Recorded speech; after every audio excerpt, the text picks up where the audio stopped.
Marshall a cette conscience et cette vision que tout le chemin qu'on a fait dans le mode spirituel, à l'arrivée, on va de toute façon arriver à essayer d'embrasser le petit là. Donc pourquoi faire tout ce, j'allais dire presque ce détour, hein, alors qu'on pourrait directement faire ça? Parce que mon observation de première main, parce que j'ai testé pour vous, c'est que 40 ans de vie spirituelle ne m'ont donné aucune capacité d'accueil bienveillant de mon enfant. Aucune. Ça a développé mes capacités d'alignement, ça a développé des choses sur le plan énergétique, ça a développé de la force intérieure, ça a développé des visions, mais ça ne m'a pas donné des moyens d'amour envers moi-même. Pas du tout. Donc, Marshall se dit, ok, si tout ce chemin-là ne donne pas les capacités pour faire ce qui sera le plus utile à la fin, pourquoi ne pas commencer directement par développer ces qualités-là? Puisqu'elles sont sans prérequis. Il suffit que je commence à apprendre à traduire tout ce que lui se raconte sur lui. Je suis nul, je suis non. Et parce que quand vous êtes en auto-empathie avec vous, quand vous dites, en vous ça dit oui, je suis trop con, j'ai encore fait ça. Ah, est-ce que juste là tu te sens dépité parce que mais tu aspires tellement à pouvoir être en lien avec empathie avec les autres. Est-ce que c'est ça? Oui. Et est-ce que tu aimerais, et là on est en empathie au moment où on lui dit, est-ce que tu aimerais que je mesure combien c'est dur pour toi dans ton cœur quand tu n'arrives pas à écouter les autres avec cette qualité-là? Oui. Voilà. Là, il y a empathie. Parce que quelqu'un a mesuré ce qu'il est en train de vivre. Ça, on ne sait pas faire. On ne nous a pas appris ça. Et moi, aucune pratique spirituelle d'aucune tradition ne m'a appris à faire ça. À m'accueillir avec tendresse en traduisant les jugements. Parce que toutes les traditions spirituelles dans lesquelles j'ai été, qui sont des traditions orientales et occidentales, ce que ces traditions m'ont inculqué, c'est des valeurs. Hein, dans toutes les traditions spirituelles, on a des valeurs spirituelles très hautes. L'amour, la tolérance, la bienveillance, le service. Oui. Alors on a ces valeurs. Qu'est-ce que ça fait? Ça nous remet juste une couche une matrice d'une vision du monde avec des aspirations dont nous n'avons pas les moyens quotidiennement. Hein? Donc on est là, je n'arrive pas à accueillir inconditionnellement, je n'arrive pas à aimer inconditionnellement, je n'arrive pas à être au service de tout mon cœur à longueur de journée sans rien attendre en retour, je suis donc une sale égoïste. Voilà. Et toutes ces valeurs, à chaque fois que nous nous confrontons à la réalité, qu'est-ce que vous avez à tousser comme ça? Qu'est-ce qui se passe? J'ai fait quelque chose? Non, c'est-à-dire, alors pourquoi je dis ça? Mais c'est mon élan de contribution. Je suis embêtée que vous toussiez, donc je me demande qu'est-ce qui pourrait contribuer. Et je me dis que ça ne peut pas être les clims vu qu'il n'y a pas de clim. Peut-être c'est l'air est froid? Ou bien, non, vous toussez, quoi. D'accord. Ben, ça me fait du bien de vous avoir dit que j'avais envie de prendre soin quand même si je ne peux rien faire. Voilà. Donc, continuez à tousser. Alors...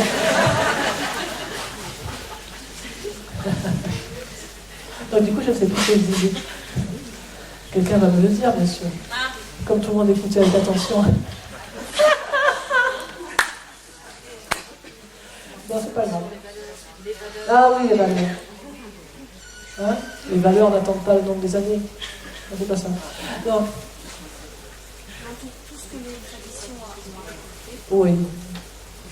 Et elles n'ont pas apporté ce... Non, elle ne nous donne pas le chemin le plus court. Elle ne nous aide pas à prendre l'enfant moi en considération et à l'apaiser. Rarement. Parce que toute voie spirituelle traditionnelle est une voie de transformation. Donc, tous les enseignements sont magnifiques.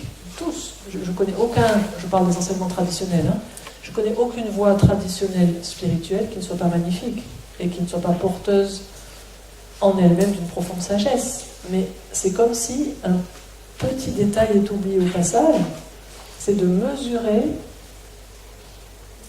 que c'est l'enfant moi qui entend tout ça. Et qu'il entend toutes les aspirations qu'on l'invite à incarner, il les entend comme des injonctions auxquelles il va essayer de se conformer et il va se maltraiter s'il n'arrive pas à les incarner. Donc c'est comme si dans toutes ces traditions, dans toutes ces voies Alors, depuis le bouddhisme, dans des aspects particuliers comme le zen ou autre, que ce soit, quelles que soient les traditions, que ce soit dans la chrétienté ou partout ailleurs, les enseignements en eux-mêmes ne sont pas un problème, sauf qu'ils sont duels, évidemment. Je ne parle pas évidemment de tout le pan de la tradition chrétienne qui recolle du bien et du mal partout, où là ça nous redualise directement, évidemment. Mais voilà, dans les origines de ce qu'a transmis Jésus, il n'y avait aucune dualité, c'était un éveillé, donc il n'y a pas de dualité dans un enseignement éveillé. Toutes les dualisations, et il y en a dans le bouddhisme aussi, hein, dans certaines branches du bouddhisme, toutes les redualisations viennent des hommes qui ont transmis, ceux qui étaient non-duels à la base. Mais même quand c'était non-duel, je vois je n'ai jamais trouvé dans aucun ouvrage ancien, donc aucun ouvrage traditionnel, des écrits qui prennent en compte la réalité de ce que fait l'enfant moi quand il reçoit un enseignement. Il le reçoit en mode chacal. Il l'entend comme c'est ça le bien et c'est ça le mal. Et moi je l'ai vécu vraiment de façon tragique, même dans la CNV. Moi j'ai vu comment, en commençant à pratiquer la CNV, ben, mon enfant moi il ne sait pas fonctionner autrement qu'en se disant c'est bien de faire ça et c'est mal. Mais tu peux pas faire ça, t'as rien demandé, chérie. Qu'est-ce qui se passe? Donc en pratiquant la CNV, j'ai mis je pense 4 ans à me rendre compte que j'étais en train de me chacaliser à chaque fois que j'étais pas assez en girafe. Donc j'avais recréé une nouvelle morale. En fait, toutes les traditions spirituelles changent notre morale. Et en langage des oiseaux, morale, c'est la mort de Dieu. Hein? On tue Dieu. Là où il y a une morale, il n'y a pas le vivant. La morale définit une référence externe à vous, absolue, qui dit voilà le bien, voilà le mal. Donc, je vous invite aussi à conscientiser à chaque fois que vous regardez à l'extérieur de vous, quand votre référence, elle a ses critères externes, absolus. Vous savez que vous êtes foutu. Il n'y a plus le vivant. Si vous savez ce qui est bien et si vous savez ce qui est mal, vous savez que vous n'êtes plus dans la vie. Parce qu'il n'est écrit nulle part ce qui est bien et ce qui est mal. Il y a juste ce qui est bon pour vous, ce qui vous fait du bien, ou ce qui ne vous fait pas du bien. Donc ça, c'est une référence interne relative, qui est très différente d'une référence externe absolue. Et ce qui s'est passé au niveau des lois, qu'elles soient des lois civiles ou des lois religieuses ou spirituelles, c'est que c'est compliqué de s'ajuster en permanence, de se partager en permanence nos références internes relatives, pour essayer de les faire coïncider. Ça prend beaucoup de temps et d'énergie. Et donc quand on est fatigué de consacrer du temps et de l'énergie pour essayer de faire coïncider nos références internes relatives, pour faire un bon usage de notre temps et de notre énergie, on a dit, ok, si on est tous d'accord, par exemple dans cette salle, on va dire, ok, en référence interne relative, à un moment, est-ce qu'on a froid? Qui a froid? Alors tout le monde lève la main. Ah, on a la même référence interne. Alors on va décider ensemble, vous voyez, on va faire un tour de salle et on va dire, ok, à quelle température on sera confortable? On décide ensemble, à partir de références internes relatives, qu'on est confortable quand la clim est à 23, par exemple. Bon, ça, c'était censé être le début des cadres et des références externes. C'était fondé sur, à la base, une réalité des références internes relatives mutuellement choisies ensemble. Sauf qu'après, au fil des ans, des siècles, c'est devenu une norme. Dans une salle, la température est à 23. À un moment, parce qu'on a dit on ne va pas le revalider à chaque fois. Supposons que pendant toute une génération, à chaque fois qu'on se retrouve, nous tous, on est toujours d'accord que quand on revérifie notre référence interne, ah oui, c'est toujours 23 qui me va bien. Bon, à un moment, on se dit, bon, on va arrêter de perdre du temps et de l'énergie à toujours revalider le truc. Donc on crée une règle. La température est à 23, on ne revient plus dessus. Sauf qu'au fil du temps, des siècles, nous, peut-être, on change les humains. Mais maintenant, on a une référence externe. La température est à 23. Et à un moment donné, ça va devenir que si c'est 23, c'est bien. Ça, c'était censé être le début des cadres et des références externes. C'était fondé sur, à la base, une réalité des références internes relatives mutuellement choisies ensemble. Sauf qu'après, au fil des ans, des siècles, c'est devenu une norme. Dans une salle, la température est à 23. À un moment, parce qu'on a dit on ne va pas le revalider à chaque fois. Supposons que pendant toute une génération, à chaque fois qu'on se retrouve, nous tous, on est toujours d'accord que quand on revérifie notre référence interne, ah oui, c'est toujours 23 qui me va bien. Bon, à un moment, on se dit, bon, on va arrêter de perdre du temps et de l'énergie à toujours revalider le truc. Donc on crée une règle. La température est à 23, on ne revient plus dessus. Sauf qu'au fil du temps, des siècles, nous, peut-être, on change les humains. Mais maintenant, on a une référence externe. La température est à 23. Et à un moment donné, ça va devenir que si c'est 23, c'est bien. Si c'est pas 23, c'est mal. Et toutes les références externes ont été construites comme ça. À la base, on n'est pas fou. Aucune loi n'a été créée à partir d'autre chose que l'expression de nos besoins. On était des petits groupes, on était des clans, on décidait ensemble ce qu'on voulait, et à des moments, on a fixé des références externes par facilité. Mais ce que Marshall Rosenberg avec la CNV nous invite à voir, c'est que nous sommes aujourd'hui dans un monde qui est entièrement régi par des références externes qui ont été validées il y a des millénaires et qui ne nous conviennent plus du tout. Et ces références externes sont là au niveau civil, au niveau des lois de nos pays, et elles sont là au niveau moral et au niveau religieux et au niveau spirituel. Et ce que propose ce processus de la communication non violente, c'est tout simplement, à chaque instant, de sortir de toute référence externe pour revenir à une observation. Qu'est-ce qui est ? Une observation sans jugement. Et ce qui est, c'est pas ce que je me raconte sur ce qui est. On demandait hier, mais est-ce que dire tu t'es encore fait remarquer, c'est une observation? Ben non. Ça, c'est ce que je me raconte sur ce que tu as fait. L'observation, c'est qu'est-ce que je t'ai vu faire. Alors, quand je t'ai vu demander ça à Isabelle, je me suis dit que blabla. Ça, c'est le commentaire. Donc, une observation neutre, c'est ce qu'une caméra peut enregistrer. Ce qu'un enregistreur peut entendre. C'est pas le commentaire, je donne souvent cette image pour une observation, c'est ce que vous voyez à l'image sur l'écran en le décrivant. Donc là, en face de moi, il y a une tête qui fait environ, je pense, 2 mètres de haut, avec des couleurs rouges, et une autre tête qui est mangée par un panneau plan d'évacuation. Voilà. Et un troisième visage à gauche qui est un profil. Voilà, le tout avec des couleurs rouge, bleu, jaune. Ça, c'est une observation. Maintenant, dire en face de moi, il y a un tableau à l'expressivité relative qui représente peut-être Jacques Brel, mais je ne suis pas sûre. Ça, c'est pas une observation. Ça, c'est le commentaire. Le sous-titre qui aurait dans le film, il y a un sous-titre en dessous qui est comme il y a quand on voit certains films avec les commentaires off du réalisateur.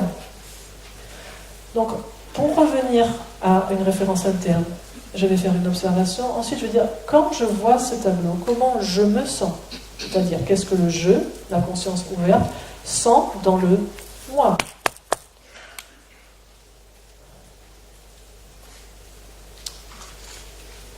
Et là, qu'est-ce qui se passe? Il se passe un truc qui ne plaît pas à notre façon habituelle de fonctionner. Ça va prendre du temps.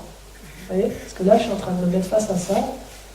Et lui, il commence à dire, fais rien.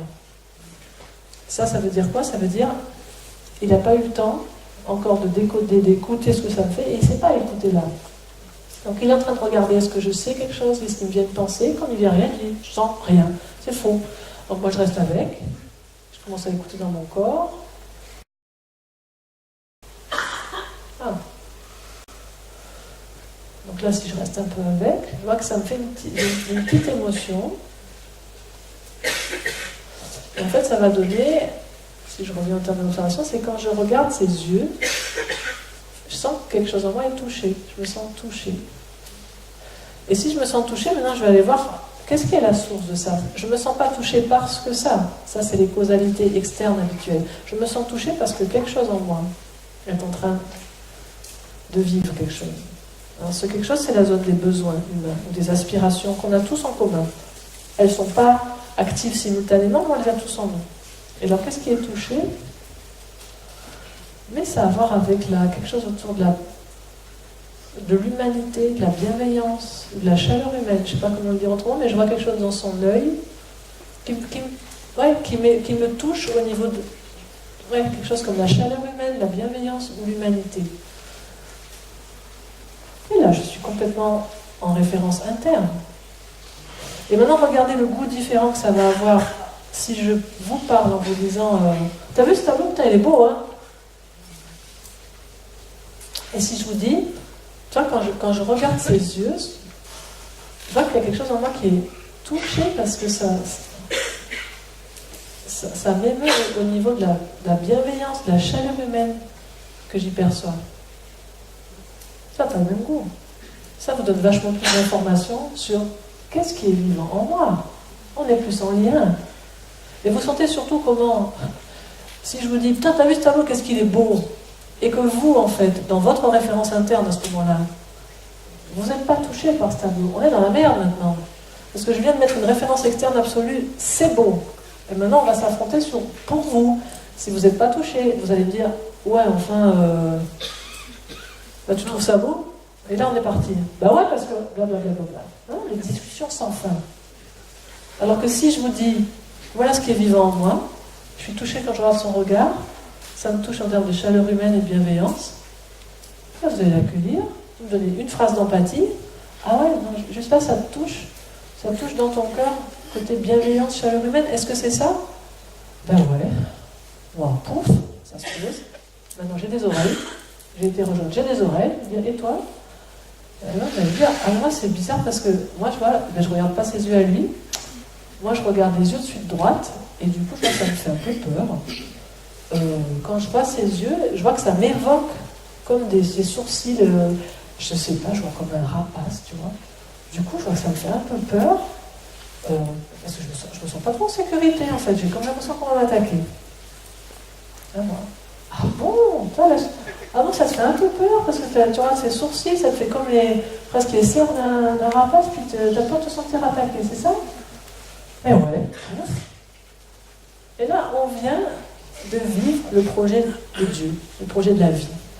Je me suis mise au monde pour me goûter dans mon unique différent. Et je me relie.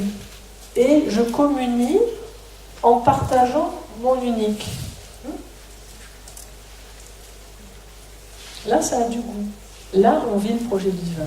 Là, on vit, moi, dans mon expérience, pour moi, le plus haut degré de spiritualité. Le plus haut degré de spiritualité, c'est être en relation, non pas à partir de notre conditionnement, mais à partir du vivant qui nous traverse. Là, j'incarne le projet divin. Eh bien, je crois que j'ai tout dit pour aujourd'hui. On peut aller se coucher.